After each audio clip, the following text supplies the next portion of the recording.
Okay, hello and welcome to the next in the series of movie vlogs, DVDs I like from my binder. Because of some technical difficulties, I've had to re-record this segment. So when you see the next segment, I'll mention some stuff about this one which is not really true anymore, but don't worry about it, just keep watching and enjoy. So I'm going to try to finish off the binder tonight in kind of a weird jumping through the alphabet thing. I've got to talk about two movies that begin with the letter U to start with. The first one is Unbreakable, which is a movie from 2000, I think. Yeah, it came out in 2000 or 2001. Directed by M. Night Shyamalan. So it's a movie that I like quite a bit. I think many of you know that I'm a big comic book fan, American comic books. The movie is very much like a comic book in many ways. The story structure and of course the events in the film about Bruce Willis's character, David Dunn, is kind of a normal guy with a family, and he kind of slowly discovers that he might have superpowers after he survives a train wreck. And the villain of the piece, if you will, is a character played by Sam Jackson called Mr. Glass, because he has very brittle bones and he breaks easily. So you've got these two diametric forces opposing each other. And the movie asks some very interesting questions. You know, it's kind of like, what would you do if you had powers? A lot like what Heroes is doing, the TV show now, but in a much more subtle way. And Bruce Willis's acting especially, I think, is very subtle in the film. It's downplayed to such a degree that I think people almost felt like, you know, he wasn't performing well, but I enjoy his performance. And the film just had the misfortune of, you know, coming after The Sixth Sense, which is a movie that I've talked a lot about in other vlogs. And that movie was so huge, it made like $600 million worldwide. You know, the whole craze of the twist ending, etc. So for this to be the follow-up, also to have Bruce Willis in it, I think expectation was really, really high. And while the film does have some twists and turns in it, it's certainly not a total reversal like in The Sixth Sense. So I think some people were disappointed in it at the time. But I really, really like it, and I highly recommend it. The 2-disc version that I have has some great extras about comic books, and I believe the box that the DVD comes in, this 2-disc edition, has some Alex Ross prints in it.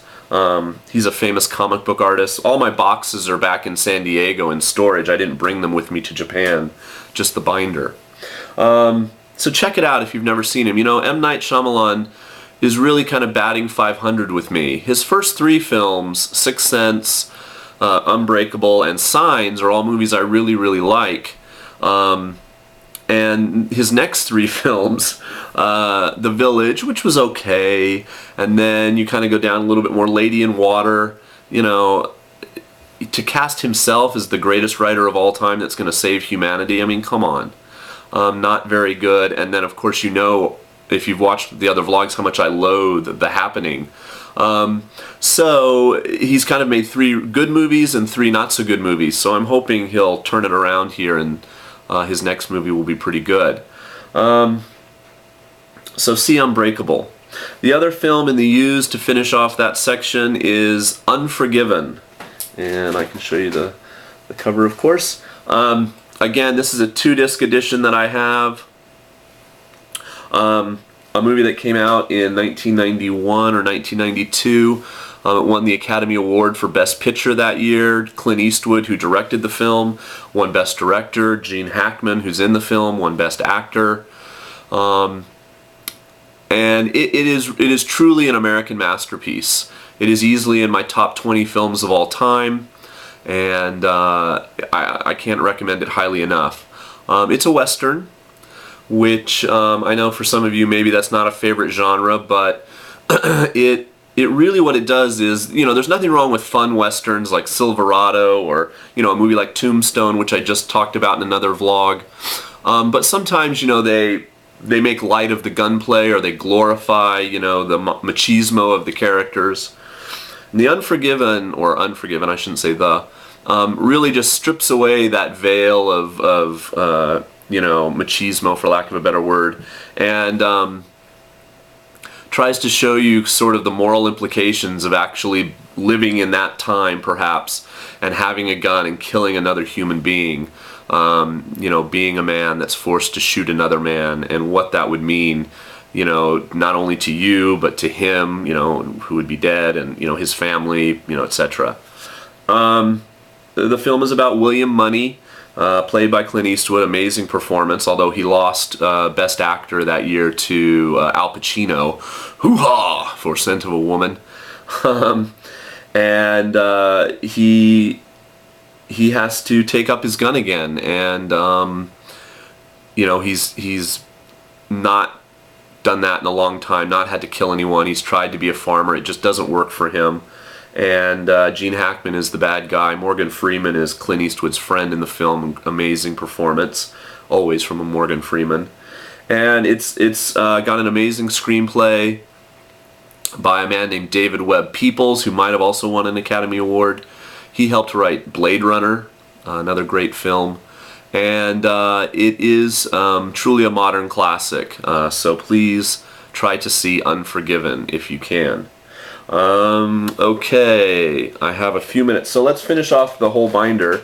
I'm just going to jump ahead really quick. What else do I have in here? Tu Mama Tambien, a Mexican film by, I'm going to say his name wrong, Alfonso Cuarón, perhaps, who went on to direct one of the Harry Potter films, Prisoner of Azkaban, and he also made a really interesting sci-fi movie a year or two ago called Children of Men.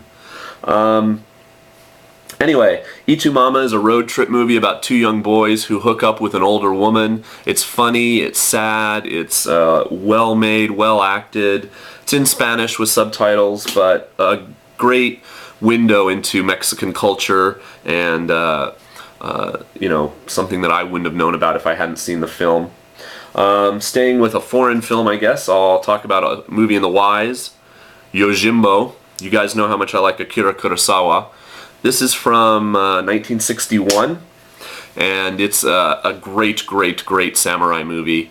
The amazing Toshiro Mifune is a rogue samurai. He comes to a village. There's two warring clans. He kind of will go to the highest bidder and changes his loyalties and fights on one side and fights on another. And it was remade, ironically enough, as a Clint Eastwood Western called A Fistful of Dollars, and which is a great movie too. But Yojimbo is fantastic. It's up there with, you know, Ran and Rashomon and Seven Samurai. I love Yojimbo, so see that. And I should just have enough time to talk about another movie from 1961 called West Side Story. And this again is a 2-disc edition. West Side Story won like 10 Academy Awards in 1961, including Best Picture, of course. It's a musical. I'm sure most of you are familiar with it, but perhaps some of you haven't seen it. If you're not a fan of musicals, try it anyway. It's very, very, very, very good. The songs now, I think, are part of popular culture. Natalie Wood, who died young, is great in it. She didn't do her own singing. It's about, it's the Romeo and Juliet story, if you've ever read that in school, the Shakespeare play, but played out in New York. Two rival gangs, the Jets and the Sharks, and one boy from one gang likes a girl from the other, and but the dancing is amazing. Jerome Robbins, an amazing choreographer, had a lot to do with it. Robert Wise directed it, and he directed The Sound of Music, and he also edited Citizen Kane, so that tells you how long he's been in movies, and has made other great movies, including The Sand Pebbles with Steve McQueen. So West Side Story, highly recommended. Yes, people break out into song, and yes, there are gangs on the streets of New York, and yet they dance like ballet, but once you see it, I think you'll be just so pleasantly surprised by it, etc., that you'll become a fan. I love that movie. I could watch that movie, every year, no problem. Okay, Unforgiven, Unbreakable, Tu Mama, Yojimbo, and West Side Story. Hey, I did 5. Okay, thanks for watching as always, guys, and more soon. Thanks. Bye.